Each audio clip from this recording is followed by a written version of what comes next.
ANC leaders have made several promises over the years that critics say simply have not been kept. Quality healthcare, education, service delivery, the crisis at Eskom as well, to name but a few. Newzroom Afrika's Andersen reflects on the party's previous election manifestos.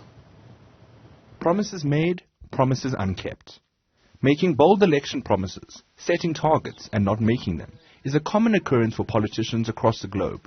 Unfortunately, it's also been a recurring theme here at home for the ANC. With the ANC having been locked in intense policy debates this weekend, let's take a look back at some of the big promises made over the years. Starting with the issue that South Africans have been unable to escape over the last few months, load shedding and Eskom. The first instance of load shedding began all the way back in 2007, and since then, the ANC and its government have had a lot to say. A look at the ANC's manifesto from 2014 promised that more power would soon be added to the national grid. The party promised more large power stations. For the most part, the country is still waiting. Arguably the boldest promise made, and not kept by an ANC leader on Eskom, comes from former President Jacob Zuma in 2016.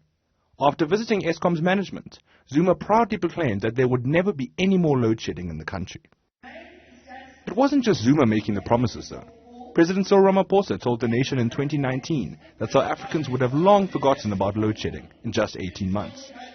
It's now more than 36 months later, and the message is clear. There is no quick fix to end the blackouts.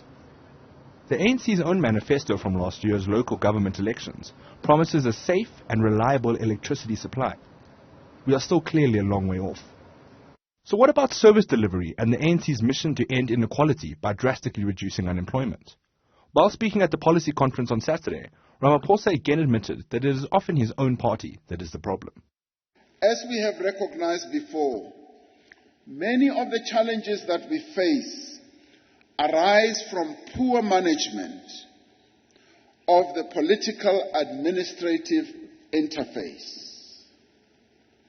Comrade Nkosazana Dlamini Zuma, who has the responsibility as the Minister of Cooperative Governance and Traditional Affairs, always says to us and says, President, the problem with the state of our local government is us, as the African National Congress.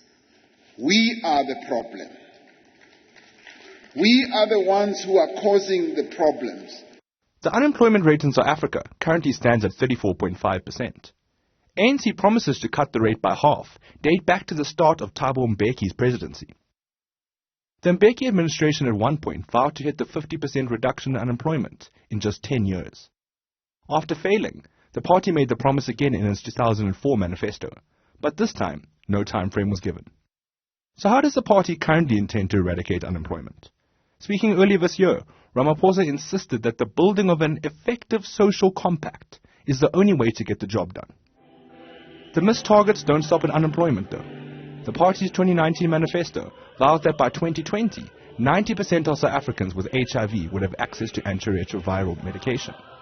The party's 2019 manifesto vowed that by 2020, 90% of South Africans with HIV would have access to antiretroviral medication. That figure wasn't achieved in 2020, and it still hasn't been. Currently, just 69% of those with HIV are on the treatment. This week's policy conference is expected to bring a lot more promises, and with the national election due in 2 years, only time will tell what new targets are met and promises get kept. For Newzroom Afrika on Channel 405, I'm Andersen in Johannesburg.